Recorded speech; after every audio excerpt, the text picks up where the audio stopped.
Halo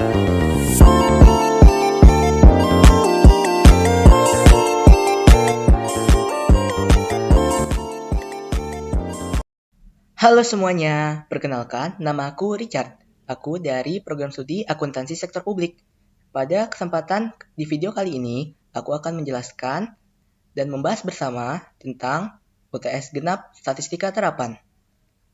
Di pagi hari, ayam berbunyi kukuruyuk. Tunggu apa lagi? Mari kita simak yuk. Soal nomor 1. Di bawah ini adalah data harga sewa per malam dalam ribuan rupiah untuk satu kamar tidur. Data tersebut merupakan sampel dari 70 penginapan di Puncak Bogor. Data sudah dikelompokkan menjadi 10 kelas dengan interval kelasnya yaitu 20. Nah, yang diminta di sini adalah carilah mean, median, modus, standar deviasi, dan varians dari data tersebut. Oke, langsung saja kita lanjut ke pembahasan nomor 1. Pertama, buat lagi tabelnya yaitu harga sewa per malam dan juga jumlah penginapannya. Nah, jumlah penginapannya ini adalah frekuensinya nanti. Nah, rumus mean atau rata-rata sendiri adalah sigma F kali X per sigma F, yaitu sigma dari frekuensi dikali X yaitu nilai tengah dibagi dengan sigma F, yaitu jumlah total dari frekuensinya. Nah, kita cari nilai tengah dari masing-masing kelas, yaitu dengan menjumlahkan batas atas dengan batas bawah, lalu dibagi dengan 2. Lalu, ketemu hasilnya seperti ini. Contoh misalnya 420 ditambah 439, yaitu 859. Lalu dibagi 2 menjadi 429,5, dan seterusnya ke bawah seperti ini. Lalu, kita mengalihkan F atau frekuensi dengan masing-masing nilai tengah di kelasnya. Jadi, misalnya di kelas 1 ini, 8 dikali dengan 429,5. Sehingga menghasilkan F kali X yaitu 3436. Begitu juga dengan kelas kedua, yaitu 17 dikali dengan 449,5. Hasilnya adalah 7641,5. Nah, setelah ketemu hasil dari F kali X masing-masing kelas, kita jumlahkan dan ketemu hasilnya adalah 34.525. Jadi, untuk mencari rata-rata, kita tinggal membagi total dari F kali X keseluruhan dengan total frekuensi keseluruhan, yaitu 70. Jadi, X bar atau mean sama dengan 34.525 dibagi 70. Jadi, hasil yang kita dapat adalah 493,21. Setelah ketemu hasil dari rata-rata atau mean, yaitu 493,21, selanjutnya kita harus menyimpan angka tersebut karena itu penting untuk mencari standar deviasi dan juga varians. Kemudian, kita akan mencari median. Rumus dari median data berkelompok adalah L0 ditambah C dikali N per 2 dikurangin F besar per F kecil. Di sini L0 itu adalah tepi bawah kelas median. C adalah interval kelas, N per 2 yaitu N itu adalah total dari frekuensinya, lalu F besar di sini adalah frekuensi kumulatif sebelum kelas median, dan F kecil di sini adalah frekuensi kelas median. Untuk memudahkan, kita dapat membuat kolom frekuensi kumulatif. Di sini kita dapat membuat kolom frekuensi kumulatif dengan cara menambahkan dari kelas 1 ke frekuensi kelas 2, yaitu 8 ditambah 17, jadi frekuensi kumulatif sampai ke kelas kedua itu ada 25. Lalu kita tambahkan lagi dengan frekuensi kelas ketiga, yaitu 12, dapatlah 37. Nah, jadi untuk mencari kelas median sendiri, itu kita dapat mencarinya dengan total frekuensi, yaitu N, atau N, dibagi dengan 2. Kita ketemu hasilnya adalah 35, dan 35 itu terletak di kelas ketiga dengan rentang 460 sampai 479 ini. Ini adalah kelas mediannya. Kemudian kita tinggal masukkan ke dalam rumus, yaitu median sama dengan L0 tambah C dikali dalam kurung N dikurang 2, N per 2 dikurang F besar per F kecil. Jadi L0 di sini adalah tepi bawah kelas median, yaitu 460 dikurangi dengan 0,5, ditambah dengan C, interval kelas, seperti yang sudah diketahui di soal tadi, yaitu 20, Kemudian N per 2 yaitu 70 dibagi 2, yaitu 35. Dan F besar yaitu frekuensi kumulatif sebelum kelas median, yaitu 25. Lalu F kecil yaitu frekuensi dari kelas median itu sendiri, yaitu 12. Jadi kita tinggal masuk ke dalam rumus, dan dapat hasilnya 459,5 ditambah 20 dikali 0,8333. Lalu 459,5 ditambah 16,67. Itu dibulatkan karena hasilnya adalah 16,6666. Jadi hasil akhirnya adalah median yaitu 476,17. Berikutnya kita akan mencari modus atau nilai atau angka terbanyak yang muncul. Jadi rumus dari modus data berkelompok ini sendiri adalah L0 ditambah C dikali dalam kurung B1 per B1 tambah B2. L0 itu sendiri adalah tepi bawah dari kelas modus, C itu interval kelas, B1 itu frekuensi dari kelas modus dikurangi dengan frekuensi sebelum kelas modus, frekuensi kelas sebelum kelas modus, lalu B2 itu sendiri adalah frekuensi kelas modus dikurangi dengan frekuensi kelas setelah kelas modus. Jadi, kita dapat bahwa untuk mencari kelas modus itu sendiri, kita tinggal lihat dari frekuensinya, mana yang paling banyak. Ternyata di sini yang paling banyak frekuensinya itu ada di kelas kedua, yaitu dengan berjumlah 17 frekuensinya. Jadi kelas modusnya itu sendiri ada di kelas kedua, yaitu di rentang 440 sampai 459. Nah, kita tinggal mencari tepi bawahnya, yaitu 440 dikurangi 0,5. Kita dapatkan tepi bawahnya adalah 439,5. Lalu C atau intervalnya itu 20. B1-nya didapatkan dari frekuensi kelas modus, yaitu 17 dikurangi dengan frekuensi kelas sebelum kelas modus, yaitu 8. Jadi 17 dikurangi 8, hasilnya adalah 9. Kemudian untuk B2-nya itu sendiri, yaitu frekuensi kelas modus dikurangi dengan frekuensi kelas setelah kelas modus, yaitu 17 dikurangi 12, hasilnya adalah 5. Jadi kita dapatkan modusnya adalah 439,5 dikali 20 dikali 9 per 439,5 ditambah 20 dikali 9 per 14. Jadi kita temukan bahwa modusnya adalah 452,36. Kemudian kita akan mencari standar deviasi atau simpangan bakunya. Untuk mencari standar deviasi atau simpangan baku, kita memerlukan yang namanya rata-rata atau X-bar-nya. Di sini X-bar-nya sudah kita simpan tadi, yaitu 493,21. Untuk mencari standar deviasi itu sendiri, kita harus mengurangi nilai tengah masing-masing kelas, dikurangi dengan rata-rata, lalu kita kuadratkan. Jadi kita dapat membuat kolom dari nilai tengah, yaitu X, dikurangi rata-rata X bar, dalam kurung dikuadratkan. Jadi di sini, misalnya, untuk kelas pertama ini ada 429,5, kita kurangi dengan rata-ratanya 493,21, lalu kita kuadratkan dan ketemu hasilnya adalah 4059,51. Lalu begitu juga dengan kelas kedua, yaitu X-nya 449,5 dikurangi dengan rata-ratanya yaitu 493,21, lalu dikuadratkan. Jadi hasilnya 1910,94 dan begitu seterusnya. Kemudian setelah ketemu dari hasil nilai tengah dikurangin rata-rata lalu dikuadratkan, kita harus kalikan masing-masing dengan frekuensi kelasnya. Jadi di sini F dikali X min X bar kuadrat. Jadi di sini kita harus mengalikan F-nya 8. Misalnya di kelas pertama yaitu 8, kita kali dengan 4059,51. Kita temukan 32.476,08. Begitu pula dengan kelas kedua, 17 dikali dengan 1910,94. Ketemu hasilnya 32.485,96. Begitu pula dengan kelas ketiga dan sampai kelas terakhir. Setelah ketemu dari hasil dari frekuensi dikali dengan X min X bar kuadrat, kita harus jumlahkan dari semua kelasnya itu. Jadi hasilnya adalah 208.234,29. Nah, sedangkan rumus dari standar deviasi sendiri adalah sigma akar dari sigma F dikali X min X bar kuadrat per N-1.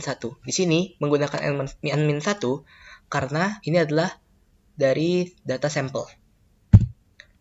Kita ketemu bahwa sigma F dikali X min X bar kuadratnya itu adalah 208.234,29. Lalu N-nya itu adalah total semua frekuensi, yaitu 70, dikurangi dengan 1. Jadi kita ketemu bahwa S sama dengan akar dari 208.234,29 per 69. Jadi kalau pakai kalkulator, ketemu hasilnya adalah 54,94. Kemudian untuk varian sendiri, kalau kita sudah ketemu standar deviasinya, itu cukup mudah. Kita tinggal mengkuadratkan dari standar deviasinya, yaitu 3017,89. Lanjut ke soal nomor 2. PK Instan memberikan pelatihan kepada 10 karyawan baru tentang keterampilan teknis. Berdasarkan data historis, diketahui bahwa 70% karyawan yang mengikuti pelatihan berhasil lulus ujian sertifikasi teknis. Di sini diminta A. Tentukan peluang bahwa 7 dari 10 karyawan tersebut berhasil lulus ujian sertifikasi. B. Hitung peluang bahwa setidaknya 8 karyawan berhasil lulus ujian sertifikasi. Lalu yang C. Berapa nilai rata-rata dan simpangan baku dari jumlah karyawan yang lulus ujian sertifikasi. Kita lanjut ke pembahasannya, yaitu A. Tentukan peluang bahwa 7 dari 10 karyawan tersebut berhasil lulus ujian sertifikasi. Nah, untuk soal bertipe ini, kita dapat menggunakan peluang distribusi binomial. Bahwa Px sama dengan K sama dengan N kombinasi K dikali P pangkat K dikali Q pangkat N min K. Nah, di sini N itu adalah total percobaannya. Bahwa di sini total percobaannya itu dia mencoba dari 10 karyawan. Berarti N-nya ini adalah 10. Lalu untuk K sendiri adalah jumlah berhasilnya. Jumlah suksesnya. Bahwa di sini di soal diminta bahwa 7 berhasil dari 10. Berarti K-nya ini adalah 7. Jadi tinggal 10 kombinasi 7. Kemudian untuk P ini sendiri adalah peluang dari keberhasilannya. Di soal diketahui bahwa peluang bahwa mendapatkan karyawan berhasil lulus ujian sertifikasi itu adalah 70%. Berarti P-nya ini adalah 70% atau 0,7. Di mana K ini dan K ini adalah jumlah berhasilnya, yaitu 7. Kemudian Q ini adalah peluang untuk gagalnya. Diketahui tadi bahwa peluang berhasilnya 70%, berarti peluang gagalnya itu 100% dikurangi 70%, yaitu 30%, atau dapat diubah menjadi 0,3. Kemudian di sini ada N min K. N min K ini adalah jumlah gagalnya, yaitu di mana N itu adalah 10, dan dikurangi K itu adalah peluang berhasilnya 7. Jadi 10 kurang 7, jadi hasilnya adalah 3. Jadi peluang 7 dari 10 karyawan berhasil lulus ujian, tinggal masukkan saja ke rumusnya. Jadi P X sama dengan 7, 10 kombinasi 7 dikali 0,7 pangkat 7 dikali 0,3 pangkat 3. Jadi untuk gampangnya itu adalah peluang berhasil pangkat jumlah berhasil, peluang gagal pangkat jumlah gagal. Jadinya 10 faktorial per 7 faktorial dikali 10 min 7 faktorial dikali 0,7 pangkat 7 dikali 0,3 pangkat 3. Jadi kita ketemu di sini 10 faktorial itu 10 kali 9 kali 8 kali 7 faktorial per 7 faktorial dikali 3 kali 2 kali 1. Di sini 7-nya bisa kita coret. Lalu tinggal sisa 10 kali 9 kali 8 per 3 kali 2 kali 1. Jadinya 720 per 6. Di sini 0,7 pangkat 7 itu hasilnya adalah 0,0823543. Dan 0,3 pangkat 3 itu adalah 0,027. Jadi kita tinggal kali, yaitu 720 dibagi 6 itu 120 dikali dengan hasil perkalian ini, yaitu 0,00222. Ditemukanlah bahwa peluang ketika Px sama dengan 7 itu 0,2668. Hitunglah peluang bahwa setidaknya 8 karyawan berhasil lulus ujian sertifikasi. Berarti kalau peluang setidaknya 8 itu kita dapat peluangnya itu ketika 8-nya berhasil, 9-nya berhasil, dan 10-nya berhasil. Berarti kita mendapat bahwa P X sama dengan 8 terlebih dahulu. Caranya sama, tinggal ganti angka aja. Jadinya 10 kombinasi 8 dikali 0,7 peluang berhasil pangkat jumlah berhasil dikali peluang gagal pangkat jumlah gagal. Jadinya 10 faktorial per 8 faktorial kali 2 faktorial dikali 0,7 pangkat 8 dikali 0,3 pangkat 2. Jadi 10 kali 9 kali 8 faktorial per 8 faktorial kali 2 faktorial dicoret. Jadinya nemu 10 kali 9, 90 dibagi 2 faktorial yaitu 2. 90 bagi 2, 45. Kemudian di sini tinggal dihitung 0,7 pangkat 8 itu 0,05764 dan 0,3 pangkat 2 itu 0,09. Jadi tinggal kita kali, hasilnya yaitu 0,2335. Kemudian tidak hanya yang 8 saja, berarti kita harus menghitung peluang juga bahwa mendapat 9 yang berhasil lulus, yaitu dengan PX sama dengan 9. Caranya sama, tinggal ganti angka seperti tadi, 10 kombinasi 9 dikali 0,7 pangkat 9 dikali 0,3 pangkat 1. Jadinya 10 faktorial per 9 faktorial dikali 1 faktorial dikali 0,7 pangkat 9 dikali 0,3 pangkat 1. Ketemu bahwa 10 dikali 0,0403536 dikali 0,3. Jadi ketemulah hasilnya adalah 0,1211. Kemudian yang terakhir kita harus menghitung ketika PX sama dengan 10. Kita mendapatkan bahwa 10 dari 10-nya itu berhasil. Yaitu 10, jadi tinggal 10 kombinasi 10. Cara cepat bahwa kalau ada kombinasi yang sama ujungnya, yaitu misalnya 10 kombinasi 10, itu hasilnya pasti 1. Misalnya 9 kombinasi 9, itu hasilnya juga pasti 1. Dan gitu seterusnya. Jadinya di sini 1 dikali 0,7 pangkat 10 ya, ini salah. 0,7 pangkat 10, yaitu nemu 0,0282475. Jadinya kita bulatkan jadi 0,0282. Jadi peluang bahwa setidaknya 8 kalian berhasil itu kita tinggal jumlahkan ketika PX sama dengan 8, PX sama dengan 9, PX sama dengan 10. Jadinya hasilnya adalah 0,3828. C. Berapa nilai rata-rata dan simpangan baku dari jumlah karyawan yang lulus ujian sertifikasi? Rata-ratanya yaitu mu sama dengan N dikali P. N ini sendiri adalah jumlah dari sampelnya atau jumlah yang berapa kali diujinya. Di sini kan bahwa jumlah karyawan yang diuji itu ada 10. Berarti N-nya itu 10. P-nya itu adalah peluang bahwa berhasil mendapatkan karyawan yang lulus ujian sertifikasi. Jadinya rata-ratanya itu mu sama dengan tinggal 10 dikali 0,7 yaitu 7. Kemudian untuk simpangannya baku sendiri yaitu simpangan bakunya sama dengan akar dari N kali P kali Q. N-nya ini adalah tadi ya yang 10 jumlah karyawan yang diuji, lalu P ini adalah peluang dari mendapatkan karyawan yang lulus, dan Q ini adalah peluang untuk mendapatkan karyawan yang tidak lulus. Jadinya tinggal akar dari NPQ yaitu 10 dikali 0, akar dari 10 kali 0,7 kali 0,3 atau akar dari 2,1.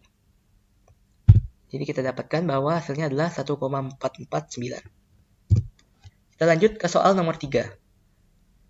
Mahasiswa PKN STAN mengadakan penelitian tentang pengeluaran mahasiswa untuk sarapan pada akhir bulan. Berdasarkan penelitian sebelumnya, diketahui bahwa pengeluaran mahasiswa untuk sarapan mengikuti distribusi normal dengan rata-rata Rp12.000 dengan simpangan baku Rp2.000. Berapakah peluang seorang mahasiswa mengeluarkan uang untuk sarapan antara Rp11.000 dan Rp14.000? Sebelum menjawab soal ini, kita harus tahu beberapa hal penting terlebih dahulu. Di sini kita itu perlu yang namanya itu Z-score. Z-score sendiri ini mewakili bahwa seberapa jauh si data tersebut itu dari rata-ratanya dalam lingkup simpangan bakunya itu. Jadi, Z-score sendiri punya rumus yaitu Z sama dengan X dikurangi mu per simpangan baku atau standar deviasinya. Nah, X ini sendiri adalah si data itu tersebut. Lalu si mu ini rata-ratanya dan simpangan bakunya adalah simpangan bakunya. Oke. Lalu, di sini kita penting untuk mengetahui yang namanya grafik dari atau lonceng ini ya, seperti bentuk lonceng ini sangat menentukan untuk menentukan nilai peluangnya. Jadi di sumbu X ini kita adalah z-score-nya. Bahwa min 3, min 2, min 1, 0, 1, 2, 3 ini adalah z-score-nya. Jadi grafik ini akan terus sampai mendekati 0, tapi dia tidak sampai menyentuh 0. Dan untuk menghitung peluangnya itu adalah arsiran yang ada di dalam grafik ini. Misalnya kita coba. Jadi untuk mencari peluangnya itu adalah arsiran dari dalam si grafik ini. Oke. Jadi jumlah arsiran dari area di dalam grafik ini adalah 1. Nah, karena grafik ini simetris, maka ini bisa dibagi 2. Berarti yang dari 0 ke kiri ini total keseluruhannya ini 0,5. Luas area 0,5. Dan yang ada di 0 ke kanan ini juga 0,5.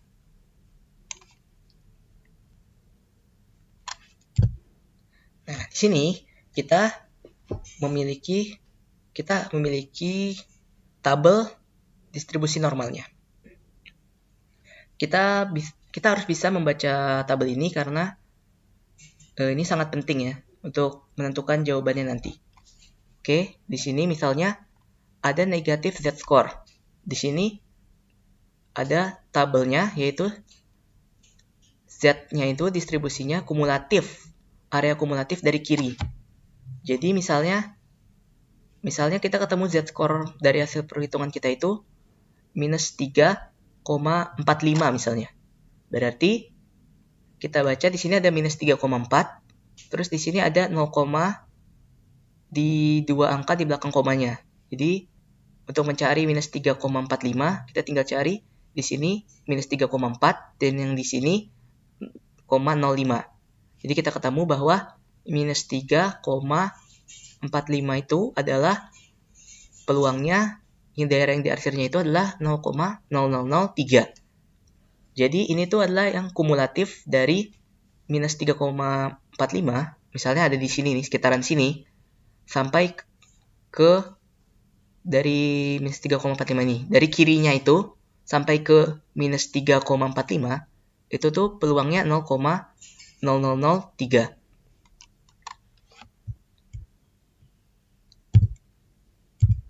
Kemudian ada yang namanya positive z-score atau area kumulatifnya dari kiri juga sama.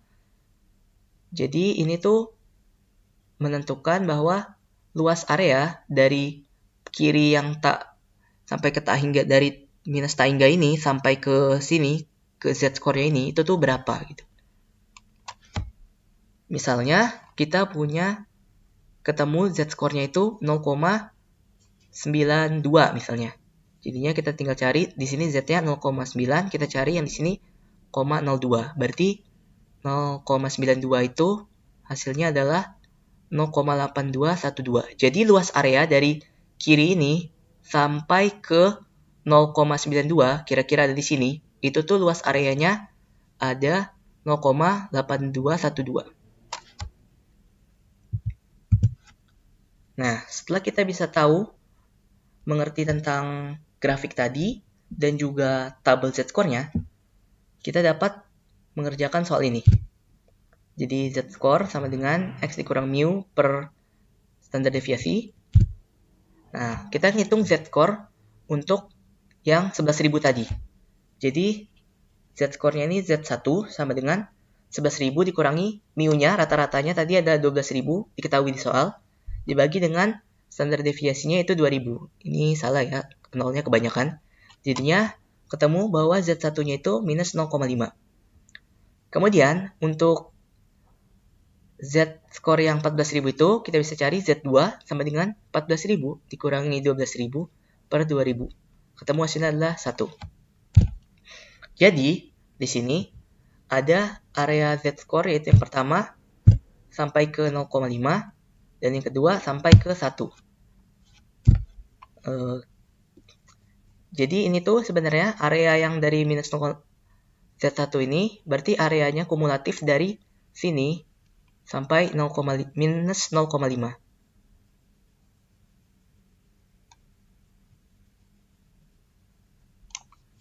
Nah, sedangkan untuk yang Z2 ini, berarti peluangnya itu dari ujung sini, kiri ini, sampai ke 1. Sampai ke kirinya 1.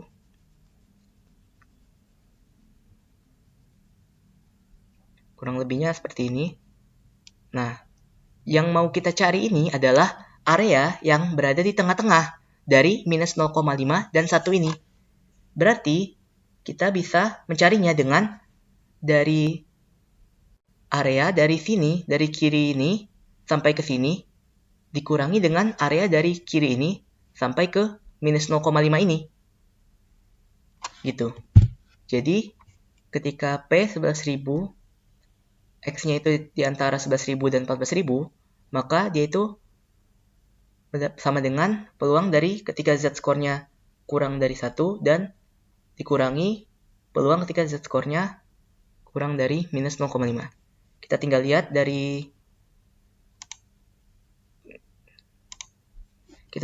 dari tabel Z-score-nya.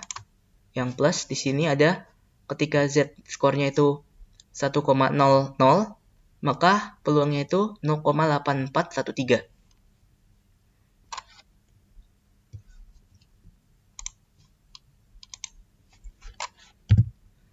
Terus untuk ketika Z-score-nya itu minus 0,5, peluangnya adalah 0,3085.